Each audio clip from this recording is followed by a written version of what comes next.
paz. Estamos aqui, mais um culto para a honra e glória do Senhor. E hoje o Sidão está desse lado da câmera. E eu vou pedir para ele estar fazendo uma oração para a gente iniciar esse culto. Feche os seus olhos e vamos orar ao Senhor. Amém, Senhor, nós nos colocamos na Tua presença, Pai, nós nos colocamos diante de Ti, Senhor, para Te render graça, Senhor, para dizer que Tu és o nosso Deus, Tu és o nosso Senhor e Salvador, Pai. Nós Te pedimos essa hora, Deus, que o Senhor possa encher, Pai, cada lar, que o Senhor possa encher, Pai, cada família agora, Senhor Jesus, que talvez está na sua casa, talvez no carro, talvez ali fazendo um lanche, Senhor, nós não sabemos, mas o Senhor conhece, Pai, cada um, e nós Te pedimos que essa unção, Pai, que está aqui nessa casa, possa estar alcançando, Pai, as famílias, pode estar alcançando, Pai, cada um, Senhor, em especial, Deus, nós Te pedimos, nos encha, Pai, da Tua presença, em nome de Jesus, Senhor. Amém. Aleluia. Vamos declarar quão grande é o nosso Deus. Amém?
Gerações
Pai, nós queremos, ó Pai, estar em Tua presença.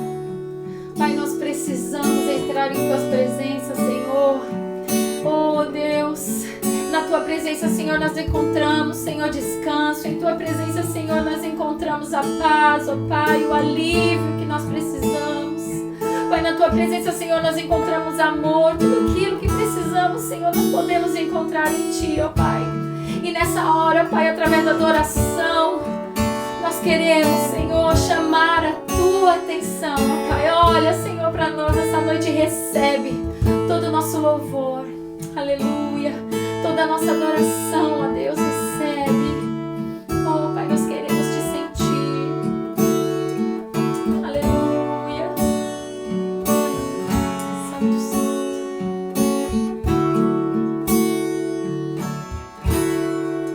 Eu quero estar neste lugar onde o pecado é perdoado e as culpas são levadas. Eu quero estar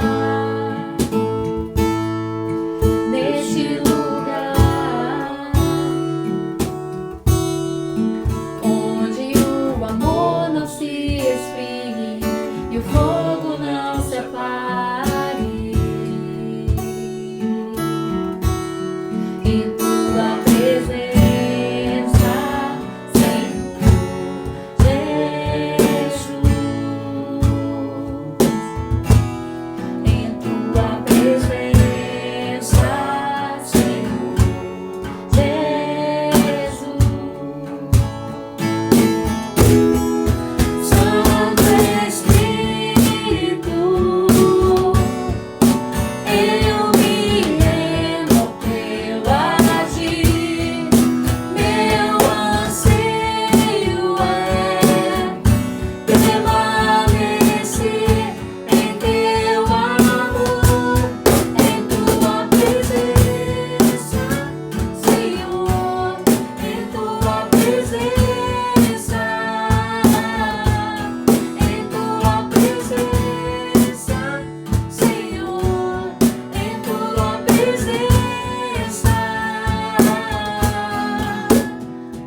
Aleluia! E agora nós estamos na última pregação da nossa ministração em série de Desqualificados. E na primeira semana nós falamos sobre o jogo do nome, trabalhando sobre a autoestima, e falamos sobre Moisés, né, a forma como ele se olhava, mas como Deus olhava para ele. Na semana seguinte, né, na semana 2, nós falamos sobre a arma secreta do céu. E ali nós falamos sobre transformar a fraqueza em força. E conversamos um pouco sobre a vida de Gideão. Se olhava como uma pessoa fraca, uma pessoa covarde. E ele, enquanto ele se olhava dessa forma, Deus estava olhando para ele como um soldado corajoso, um varão valoroso. E na semana passada nós falamos sobre o fator Pinterest, superando a crise da comparação, né? Como isso prejudica as nossas vidas, como isso faz mal para a gente e acaba nos tirando do foco que Deus tem, né? Do foco, do objetivo, do propósito que Deus tem para as nossas vidas. E ali nós vimos a vida de Esaú e a vida de Jacó, né? Se comparando, e como Deus trabalhou, né, na vida de Jacó. Quando ele deixou de ser Esaú, Deus o colocou como Deus tinha designado para ele, como Israel. E hoje nós vamos estar falando sobre restauração de sonhos, aonde, né, o tema é risque o impossível. Risque o impossível da sua vida. O texto base que eu quero usar é Filipenses capítulo 4, versículo 13, que diz assim: tudo posso naquele que me fortalece. Quem já conhece esse versículo, creio que todos nós já ouvimos falar pelo menos uma vez dele. Se nós olharmos para esse texto de forma separada, segregada de todo o contexto, nós corremos um grande risco de interpretar da forma errada. Né? Tudo posso naquele que me fortalece. Então eu posso isso, posso aquilo, posso todas as coisas.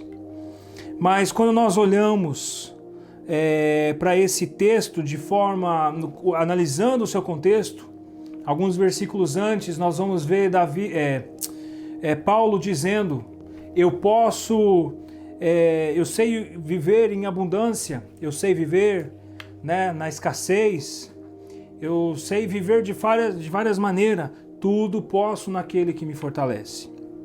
Hoje em dia está na moda, né, falar a meta, o foco, né, hashtag meta, hashtag foco, e isso até legal, sabe? Mas o problema é que quando nós não atingimos a meta, nós nos frustramos. Né? Principalmente no final do ano, meu foco para o ano é fazer isso, isso e isso, e ali muitas vezes no meio do ano as coisas elas mudam, o foco ele já fica desfocado e ali a meta não é atingida e entra uma frustração muito grande. Mas a questão não é apenas nós termos uma meta na nossa vida. O que nós precisamos é ter a meta certa. Porque tendo a meta certa, isso vai estar nos dando o entusiasmo para nós estarmos chegando até o final. E como nós podemos ter essas metas? Através do Senhor Jesus nas nossas vidas. Deus é que sabe o pensamento que tem para nós. Sabe, é dele o querer e é dele o realizar. Então, antes de nós buscarmos chegar ao fim da nossa meta, nós precisamos ter o objetivo certo, aquilo que Deus reservou para mim e para você. Porque a partir do momento que nós temos esse pensamento, essa meta, esse foco, ele é alinhado ao foco de Deus, aquilo que Deus tem para as nossas vidas, ao pensamento, aos planos de Deus para as nossas vidas, quando isso ele é alinhado, sabe? Dessa forma, nós seremos bem-sucedidos, porque Deus ele já reservou todas as coisas para as nossas vidas. Aleluia! Mário Quintana fala: sonhar é acordar-se para dentro. sabe? Quando nós sonhamos, nós estamos acordando para dentro. Para isso, nós precisamos ver na vida de Paulo o que Deus fez na vida dele. Paulo, ele estava a caminho de Damasco, né, para estar perseguindo os cristãos. De repente, ele se encontra com Jesus Cristo. E nesse encontro, né, ele cai por terra e ali ele fica cego.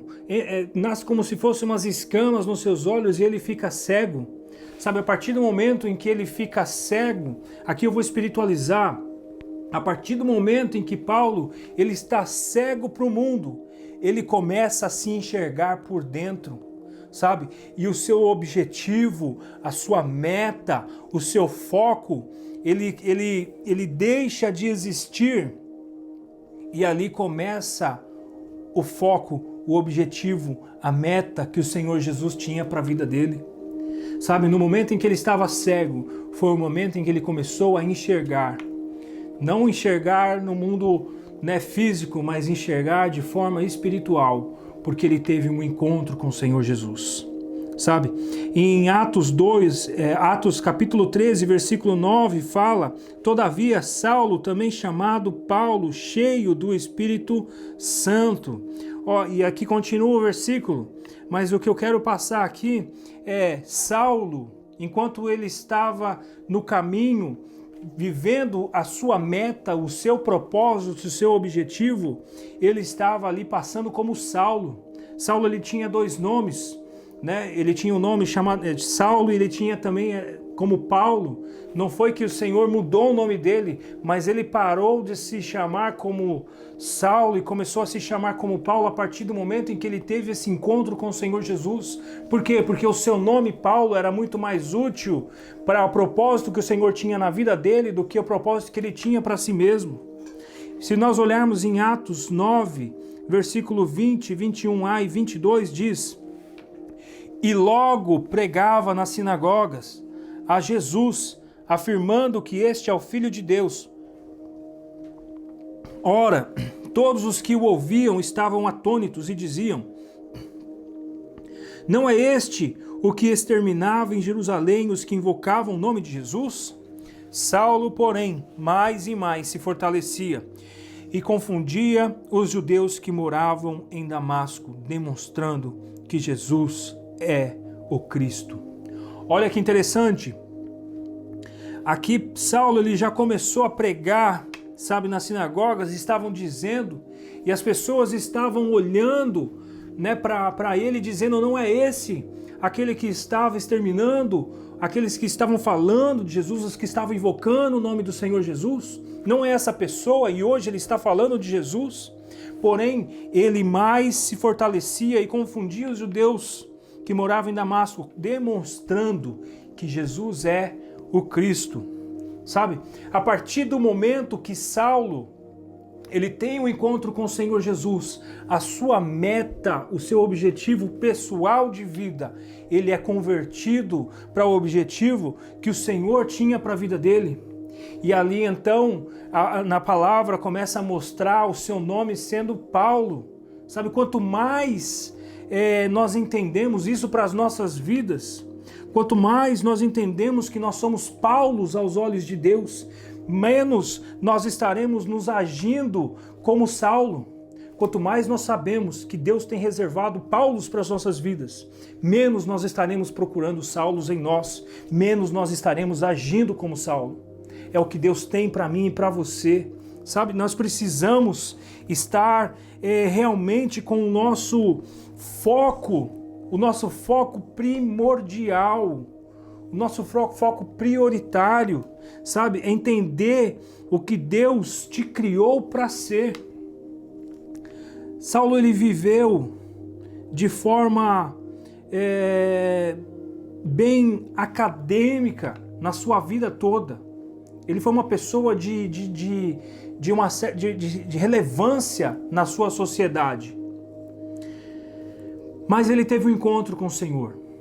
E o que Deus tem para a vida, para as nossas vidas, o que Deus quer nos ensinar, olhando para Paulo, é que nós precisamos ressignificar os nossos sonhos.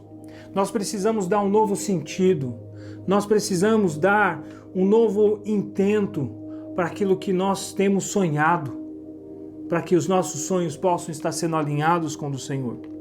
Em Filipenses, capítulo 3, do versículo 12 ao 14, diz assim, Paulo dizendo: não que eu o tenha já recebido ou tenha já obtido a perfeição, mas prossigo para conquistar aquilo para o que também fui conquistado por Cristo Jesus. Irmãos, quanto a mim, não julgo havê-lo alcançado, mas uma coisa faço, esquecendo-me das coisas que para trás ficam e avançando para os que estão diante de mim, prossigo para o alvo, para o prêmio da soberana vocação de Deus em Cristo Jesus. Paulo está dizendo aqui, eu não alcancei a perfeição, eu não tenho recebido, mas uma coisa eu faço, eu prossigo para conquistar aquilo que foi conquistado por Jesus Cristo. Ele diz, esqueço-me das coisas que ficam para trás e avanço para as que estão diante de mim, prossigo para o alvo. Qual é o alvo? Para o prêmio da soberana vocação de Deus em Cristo Jesus. Qual se torna aqui o prêmio de Paulo? Conhecer Jesus e ser como Ele. Ele esquece as coisas e ele segue para o alvo. Um grande erro que muitas vezes nós cometemos é querer buscar a perfeição antes de buscar o alvo que o Senhor tem para nós. Sabe, Paulo está dizendo aqui, eu me esqueço, eu não alcancei a perfeição, mas eu sigo para o alvo, eu sigo para o alvo. Você deveria se perguntar, sabe, enquanto eu estava preparando essa palavra, que já foi ministrada inclusive na matriz, enquanto eu estava preparando ela, eu me fiz essas perguntas. Aonde as nossas metas estão nos levando? Sabe, será que o atual objetivo de nossas vidas é realmente o objetivo correto? Será que as nossas metas valem a pena serem atingidas? Aquilo que você tem como objetivo, será que vale a pena? Será que vale a pena? Será que as pessoas que muitas vezes nós nos inspiramos, ou talvez exista uma inveja, elas são felizes de fato? Será? Será que vale a pena?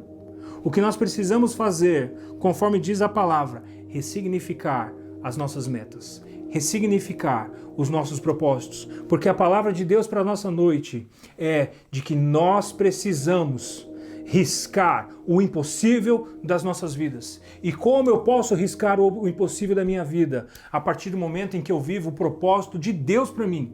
Porque Deus, ele já preparou todas as coisas. Se todas as coisas estão preparadas para que eu possa cumprir o meu propósito, para que eu possa cumprir o meu objetivo, então quer dizer que não existe impossível, porque Deus vai estar agindo. A partir do momento em que eu saia do objetivo de Deus para mim e eu passo a seguir os meus objetivos, ali poderão ter vários impossíveis. Mas a partir do momento em que eu estou caminhando no centro da vontade de Deus, não há impossível. Deus vai estar dando todas as coordenadas. Deus vai estar preparando todas as coisas para que eles possam ser cumpridos em nome de Jesus. Aleluia! Filipenses 3, do 8 ao 10 diz assim: mais do que isso, considero tudo como perda, comparado com a suprema grandeza do conhecimento de Cristo Jesus, meu Senhor, por cuja causa perdi todas as coisas. Eu as considero como esterco para poder ganhar a Cristo e ser encontrado nele. Meu Deus, eu considero como esterco para poder ganhar a Cristo e ser encontrado nele. E ser encontrado em Cristo, não tendo a minha própria justiça que procede da lei, mas a que vem mediante a fé em Cristo. A justiça que procede de Deus e se baseia na fé. Quero conhecer a Cristo, ao poder da sua ressurreição e a participação em seus sofrimentos, tornando-me como ele em sua morte. O que Paulo tinha conquistado até o momento, não estou falando da sua perseguição aos cristãos. O que Paulo tinha conquistado aqui não era errado, mas não era a sua melhor meta. Não era. Não valia a pena gastar a sua vida naquilo. Saulo, ele foi um fariseu muito conhecido. Saulo, depois chamado de Paulo, ele era um mestre, ele havia sido discipulado por Galileu, sabe, um mestre de grande nome na sua época. Paulo, ele tinha uma grande relevância e influência na sua sociedade. No entanto, achando que Jesus era um impostor e que os seus seguidores, poderiam ser considerados como pagãos pela cultura na qual ele havia sido ensinado, dentro dos ensinamentos ali do Antigo Testamento, Saulo, ele estava caminhando com zelo naquilo que ele tinha aprendido. Porém, a sua meta não era a ideal, não era aquilo que o Senhor tinha reservado para ele. Então, tudo aquilo que ele tinha conquistado, ele fala, eu faço disso esterco. Ou seja, eu uso isso como adubo para aquilo que Deus tem para a minha vida. Então ele pega a sua meta, ele deixa a sua meta de lado e ele começa a caminhar a meta de Jesus. Ao ponto de dizer o que nós falamos no início, o texto que nós lemos no início, tudo posso naquele que me fortalece. Porque a meta não é minha, mas a meta é dele. É isso que Paulo está dizendo. Aleluia. Ele precisou passar por um processo interno, sabe? Uma mudança de mente, para que a mente sendo mudada, sendo reconfigurada, os seus sonhos sendo ali ressignificados, tendo isso alterado na sua mente, o seu comportamento também mudou. E tendo essa mudança de comportamento, Deus pôde estar trazendo o resultado sobre a vida dele. E ele pôde estar vencendo. Ele pôde estar dizendo, eu posso todas as coisas. Eu posso passar por momentos de luta. Eu posso passar por momentos de bênção, de abundância. Sabe, isso é maravilhoso. Porque muitas vezes nós pensamos apenas na luta. Muitas vezes nós achamos que a luta ela vai estar tirando a pessoa do caminho do Senhor. Mas sabe que muitas bênçãos elas podem ser distração.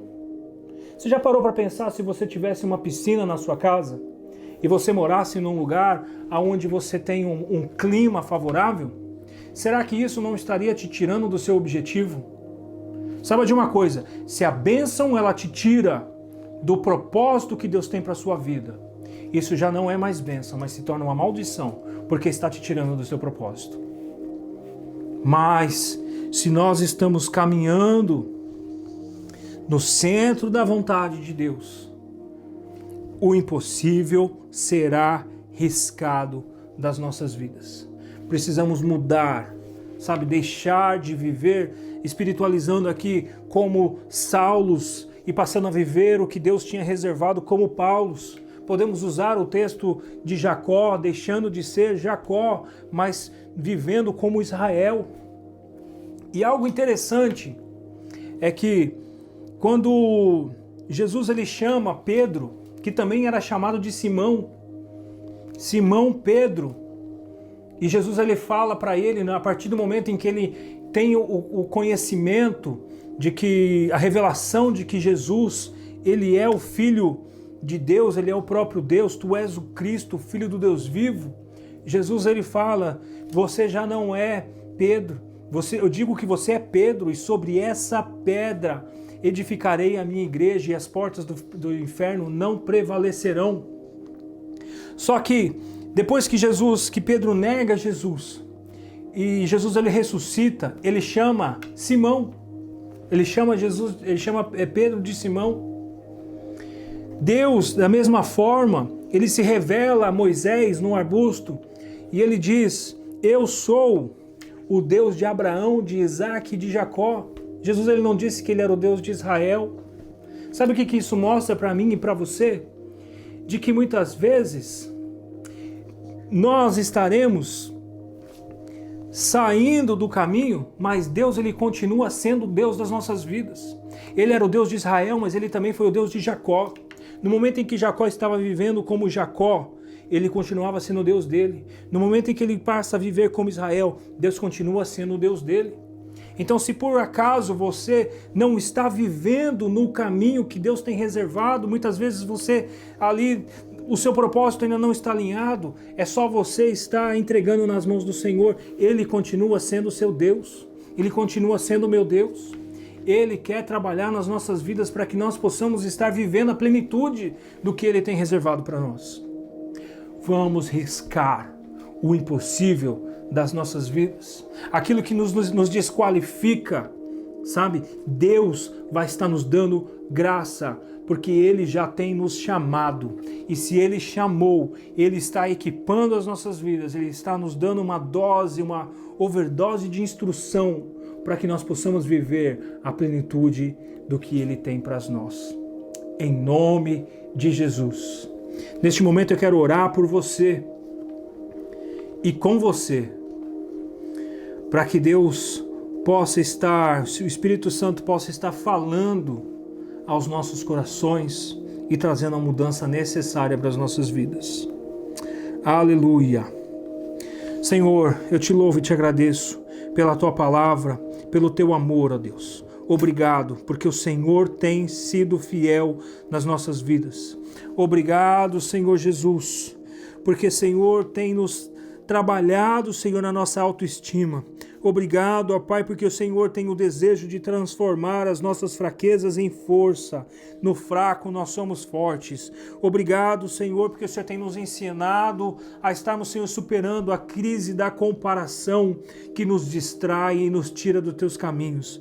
Pai, obrigado porque nessa noite o Senhor está nos dando a instrução necessária para nós estarmos riscando o impossível das nossas vidas. Toma, Senhor, a cada um que está ouvindo essa palavra, Senhor, que está, Senhor, se colocando, Senhor, em oração, Senhor, se derramando diante a Ti, ó Pai, que o Senhor possa estar visitando cada vida no nome do Senhor Jesus, trazendo, Senhor, a mudança e a transformação necessária para que possamos viver a plenitude do que o Senhor reservou para nós, em nome de Jesus.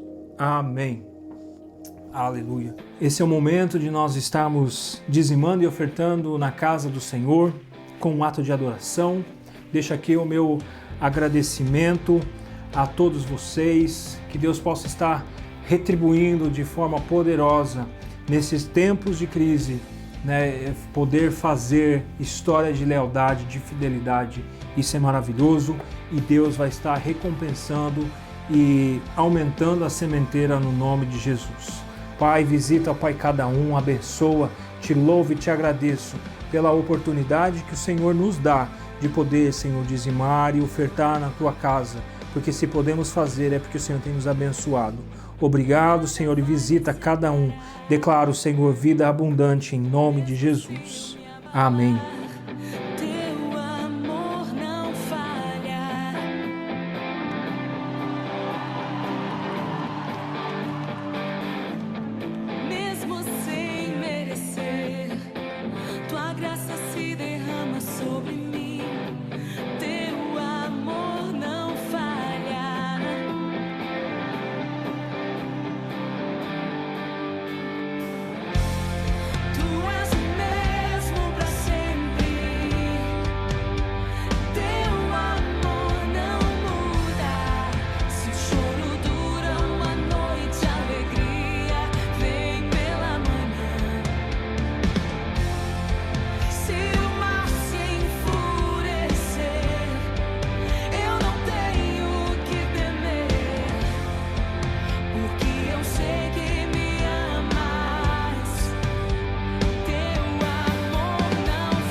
Amém? Estamos finalizando esse culto para a honra e glória do Senhor. Durante a semana temos os nossos pequenos grupos, as nossas células, nosso PG. Se você não faz parte de um, deixe no comentário ou mande uma mensagem privada para nós podemos estar te encaminhando para um. E no próximo sábado, 6 horas da tarde, no Facebook, no YouTube, nós estaremos também transmitindo o nosso culto de forma online. até o momento que nós possamos estar fazendo de forma presencial. Que Deus possa estar abençoando a sua vida, a sua casa, no nome de Jesus. Que a graça do Senhor Jesus Cristo, o amor de Deus, a comunhão e a consolação do Santo Espírito de Deus seja com todos nós. Amém. Está finalizado em nome de Jesus.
Obrigado, Jesus.